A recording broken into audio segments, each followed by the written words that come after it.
Welcome to the Deep Dive. Today we're diving into, well, a truly compelling intersection, connecting George Orwell's timeless literary classic Animal Farm with the cutting-edge reality of artificial intelligence in 2025. A fascinating link, isn't it? Taking that classic story and seeing how it echoes today. Exactly. Our mission for this deep dive is really to unpack how this cautionary tale finds, startling new resonance in our AI-driven world. We'll explore what it means when AI and large language models, or LLMs, those powerful conversational AI tools we're seeing pop up everywhere, become tools of power, propaganda, and control rather than liberation.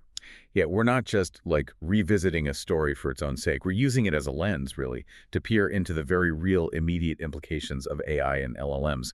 And we'll be drawing insights from a couple of key sources, a modern reimagining called Animal Farm, the digital dominion, and also a pretty comprehensive analysis piece, animalfarm.txt. So, if you're ready to see how a 1945 novella about talking animals can maybe illuminate the bewildering pace of our modern world, well, let's get started. Okay, so first, maybe a quick refresher for anyone not familiar. Animal Farm is this deceptively simple fable. Farm animals rise up against their human oppressor, Mr. Jones. They want to build this utopian society, based on equality. Right, the dream of animalism. Yeah. But as the story unfolds, that dream slowly, or maybe not so slowly, devolves into a really brutal totalitarian regime led by the pigs. And one powerful aspect of Orwell's narrative is how it serves as this allegory, right, for the Russian Revolution and the rise of Stalinism. Absolutely. But its themes go way beyond that specific historical event. They're universal. The corruption of revolutionary ideals, the dangers of totalitarianism, and crucially, the manipulation of truth. We see this play out through those key characters. Napoleon, the ruthless pig dictator. Yep. And Snowball, the intellectual idealist who gets purged. Can't forget Squealer, the masterful propagandist. Oh, definitely not. And Boxer, the loyal, hardworking horse, that's so easily manipulated, the sort of proletariat figure. Right. And Benjamin, the cynical old donkey who kind of sees through it all, but stays passive. He does. And if we connect this to the bigger picture, Orwell's core warning seems pretty clear. Absolute power inevitably corrupts. That ending, where the other animals look from pig to man and man to pig and can't tell the difference anymore, it powerfully illustrates how new tools or new leaders can just shift who's in control without fundamentally changing the power dynamics. It really makes you think, can technological advancements, even the ones we think are for good, fall prey to that same fate? And that's the scary part, isn't it? That potential for even well-intentioned tools to be corrupted. Which brings us to this modern reimagining. What happens when old Major's dream gets tangled up with technology? Right. So imagine this classic tale with a startling modern twist. This is from Animal Farm, the digital dominion. Old Major, the wise old boar, he still dreams of liberation for Mr. Jones. But now, his speeches include warnings about the humans, AI, and LLMs. Tools they use for automation, for profits, even for generating news and, persuasive ads. What's really compelling there is how the news story immediately grounds these core concerns in technology. Right. It's not abstract anymore. So after Old Major passes away, Snowball, who's always the innovator, right?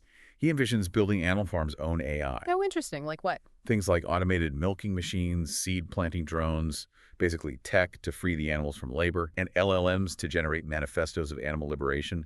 He even develops a facial recognition system to spot threats. Okay, so initially the tech is framed as purely beneficial. The MilkBot 3000 increases production. The Oracle of Animalism, LLM, helps write speeches. Sounds almost utopian again. Almost. But then, of course, you have Napoleon. He sees the potential for control. And Squealer grasps the power of LLMs for propaganda.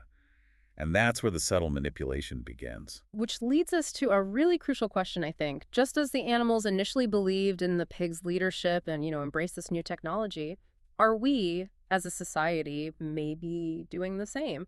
Embracing AI without fully grasping the long-term implications of how these powerful tools might be co-opted, or how they might fundamentally change power dynamics? That's a heavy question. Yeah. And it really brings us to Squealer. Yeah, here's where it gets really interesting. Connecting Squealer's original role to AI in, 2025.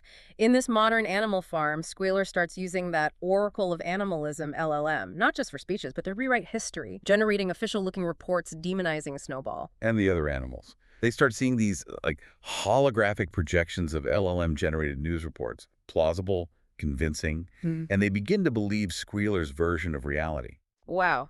That parallels so much of what we're seeing today, doesn't it? generative AI provides this exponentially powerful tool for manipulation. Exactly. It enables the mass production of disinformation and propaganda at a scale and a low cost that was unimaginable before. It can broaden the topics being manipulated, adopt specific framings, maybe a cynical tone toward certain ideas, and even micro-target messages to different audiences. So it's not just about more lies, but potentially more convincing lies. Yeah. You hear about AI-assisted articles that maintain persuasiveness even when false, and deepfakes that can convincingly imitate public figures. Right, and all of this leads to a significant erosion of trust.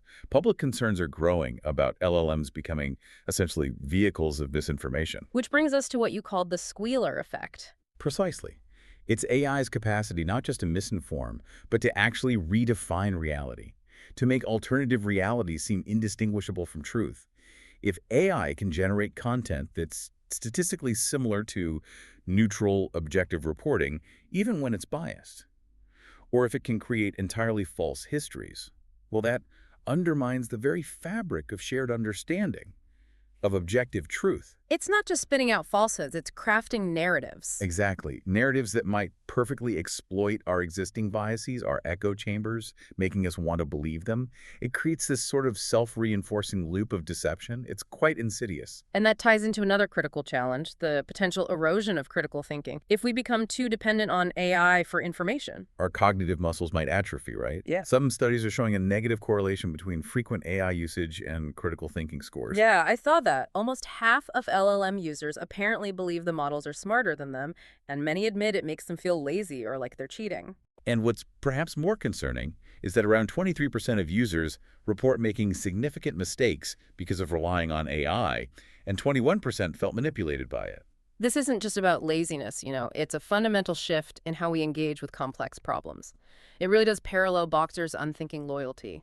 Napoleon is always right, and Benjamin's intelligent but ultimately passive observation. So a population that becomes overly reliant on AI for answers might lose its capacity for independent thought, making it more susceptible to control. That's the fear. It creates a vulnerability. Okay, let's really nail down these parallels. Let's unpack the direct connections between Orwell's propaganda playbook and AI's disinformation toolkit today. So in Orwell's playbook, you had things like simple, catchy slogans, 4 legs good, 2 legs bad. In today's AI toolkit, mass production of disinformation, often boiling complex issues down into those simple, catchy, shareable sound bites that spread like wildfire online. Orwell's pigs constantly revised history, changing the 7 commandments on the barn wall. AI's toolkit. Deepfakes and synthetic media, literally creating audio and video of things that never happened, rewriting history visually. The pigs used scapegoating. Snowball was blamed for everything. AI enables micro-targeting and personalized messaging. So propaganda isn't one-size-fits-all. It can be tailored to an individual's specific fears or biases, making the scapegoat seem much more plausible to them. They appealed to fear Mr. Jones will come back. AI's toolkit includes algorithmic amplification. Social media feeds can push emotionally charged content, often fear-based narratives, whether true or false, right to the top of your screen. The pigs controlled all information on the farm. No outside news. And today, automated content rewriting with specific framing. AI selecting articles to push a certain agenda, all designed to seem credible even when they're pushing falsehoods. Wow. When you lay it out like that. It's pretty stark, isn't it?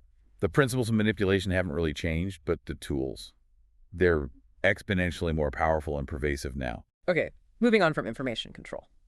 What about actual physical control? Yeah. Surveillance.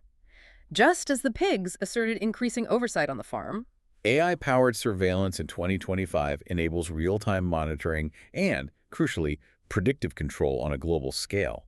It's a fundamental shift from just reacting to things to proactively managing populations. predictive control, how does that work? Well, these AI systems go beyond just recording footage. They offer real-time analysis, they can detect behavioral anomalies, they run predictive analytics, they can establish baselines of what's considered normal behavior in a space, and then flag deviations. This allows for preemptive intervention, sometimes before anything has even happened. That sounds eerily like the pigs anticipating dissent, controlling not just through force, but through constant observation. It mirrors it quite closely, that constant watching, that anticipation. So what are the implications here for human rights? We already see AI used for mass surveillance, things like widespread facial recognition, often disproportionately affecting marginalized groups. Right, and it's not just about being watched. It leads us to a critical point. Bias in the data. AI systems inherit biases from the data they're trained on.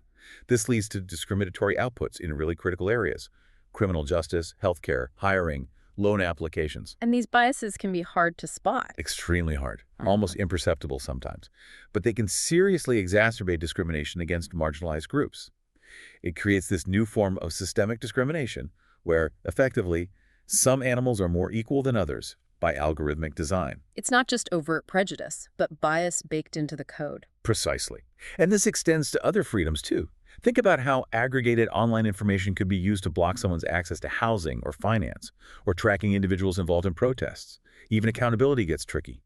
AI used by social media platforms has been known to automatically remove content, sometimes including evidence of human rights violations, making it harder to document abuses. Okay, let's shift gears slightly to another key character, Boxer, the loyal, hardworking horse. He represents increased productivity through sheer effort, right? But he ends up, well, exploited and discarded. He does, and that brings us squarely to AI's very complex impact on labor. Yeah, you see conflicting headlines all the time, like a Goldman Sachs report estimates maybe 300 million jobs globally could be exposed to automation. But then the World Economic Forum predicts, 69 million new jobs by 2028, many related to AI. So AI definitely automates routine tasks, it can enhance decision-making, and it promises significant productivity gains overall. However, this transformation isn't hitting everyone equally, is it? AI seems to be driving demand for new skill sets, leading to significant skill polarization, inequality. That's a key finding. And somewhat surprisingly, educated workers might actually be more exposed to AI disruption, maybe 5 times more than workers with only a high school degree, because AI is becoming capable of more cognitive tasks. So connecting this back, you called this the Boxer paradox. Yeah, I think it fits. Increased productivity overall, driven by AI, can actually lead to enhanced vulnerability for certain segments of the workforce. While AI boosts the economy in aggregate, it also seems to be leading to job polarization, growth in high-skill and low-skill jobs, but hollowing out the middle. And it has disproportionate impacts on already vulnerable groups. Are there specific examples of that? There are. McKinsey found Black workers in the U.S. are overrepresented in jobs identified as having high risk from automation, about 24% compared to 20% for white workers. And the International Labor Organization predicts that in high-income countries, maybe 7.8% of occupations typically held by women could be automated. That's 21 million jobs compared to just 2.9% for men, which is about 9 million jobs. Wow, so the benefits and the risks are not evenly distributed at all. Not at all. And beyond the direct workforce impact, AI can also deepen the digital divide. It creates new inequalities in access to the technology itself, but also to the education needed to use it and the economic opportunities it creates. This hits underserved populations hardest. So the digital divide isn't just about having a smartphone or internet access anymore. No, it's much deeper now. It's about having access to the knowledge to use these powerful tools effectively. It's about access to essential resources, like quality education and healthcare, which are increasingly intertwined with digital systems. If that foundational infrastructure and digital literacy are lacking, AI won't fix it. It'll likely just exacerbate existing inequalities. You could potentially see a new kind of class system emerge where digital capital access and skills determines your level of equality. Okay, so we've painted a picture with some pretty concerning parallels. Misinformation, surveillance, inequality. This leads directly to the need for governance, right? How do we manage this? Absolutely. The rapid advance of AI necessitates urgent and comprehensive governance. And we are seeing increased legislative activity globally in 2025. Yeah, I read that all 50 U.S. states have introduced some form of AI-related legislation. That's right. And globally, different approaches are emerging. You have the EU AI Act, which takes a risk-based approach, banning certain unacceptable uses and putting strict requirements on high-risk systems like those in healthcare or critical infrastructure. What about other places? China has mandatory labeling rules now for AI-generated content, so people know what they're looking at. Brazil has also approved a comprehensive AI bill, so there's movement. Is it enough? Is it keeping pace? It feels like there's still a huge gap. You've hit on a critical issue. Despite all this activity, a significant governance gap persists. AI technology is simply advancing faster than our ability to develop effective mechanisms to manage its risks. And this vacuum, this gap, is where misuse can really flourish. So if we connect this to the bigger picture, This governance gap is a critical vulnerability. It opens the door to the kind of AI-enabled totalitarianism we've been discussing. I think that's a fair assessment. Without strong, ideally globally coordinated regulatory bodies and clear ethical standards, the very tools designed for progress can be co-opted for control and oppression. It's kind of like how the pigs could just keep changing the commandments on the barn wall because there was no real enforcement, no oversight. That allowed them to consolidate power unchallenged. This governance gap serves a similar function, potentially. Okay, so given that gap, what does responsible AI development and safety look like now? What should we be focusing on? Well, it definitely requires robust strategies to mitigate bias in data and algorithms. It needs interdisciplinary collaboration technologists working with ethicists, social scientists, policymakers. And crucially, transparency and accountability are key. Informing users how their data is being used, how decisions are being made by AI systems, and providing meaningful ways to opt out or seek redress. I've also heard discussion shifting from just AI alignment to AI control. What's the difference there? That's a fascinating and important shift. Alignment generally aims to ensure AI acts in ways that are beneficial to human interests, that it understands and follows our values. Control, on the other hand, is maybe more pragmatic. It focuses on ensuring AI cannot harm humans, even if its internal motivations or understanding are misaligned or unpredictable. Even if it wanted to cause harm, it wouldn't be able to. So control acknowledges the difficulty in truly knowing if an AI is aligned, especially complex LLMs where detecting deception is hard. Exactly. It acknowledges the potential for unexpected failure modes. So it shifts the focus from trying to guarantee benevolent intentions, which is incredibly difficult, to building robust mechanisms that constrain the AI's capabilities. It's about limiting potential damage regardless of intent. A more cautious approach, perhaps, to preventing a dystopian outcome. Which brings us back to Benjamin, the donkey. He understood what the pigs were doing, but he chose inaction. Ultimately, the path forward requires empowering the Benjamin in all of us, right? But how do we ensure we don't repeat his mistake? That's the million-dollar question, isn't it? I think Orwell's enduring message is relevant here. He warns that malicious groups will continue to use propaganda and manipulation to usurp power, unless courageous individuals step up, spread the truth, and stand up for those who can't fight for themselves. The primary weapon we possess, really, is a courageous voice armed with knowledge. So practically, what does that mean in the age of AI? It means proactive digital literacy for everyone, learning how these systems work, understanding their limitations, their biases. It means critically evaluating AI-generated content, not just accepting it at face value. And it means a collective demand from citizens, from consumers, from employees, for transparency and accountability from the companies developing this tech and the governments regulating it. We can't afford to be passive like Benjamin. As we wrap up this deep dive, looking at the echoes of Animal Farm and our AI-driven world, the parallels are, well, they're undeniable and pretty startling, actually. We've seen how AI's capabilities can potentially amplify those very mechanisms of control Orwell warned us about, from mass disinformation and propaganda. The squealer effect. To pervasive surveillance and the deepening of existing inequalities, like Boxer's burden. Yeah. And AI holds immense potential for progress, there's no doubt about that. But it really does present humanity with a profound choice. Will we allow it to become the tool of some new Napoleon and squealer used to amplify control and deepen divides? Or will we, perhaps learning from Benjamin's inaction, finally heed the warnings? Will we arm ourselves with knowledge and collectively demand the ethical governance and responsible development needed to ensure AI actually serves humanity's highest ideals? The future of our society really does seem to depend on the choices we make right now.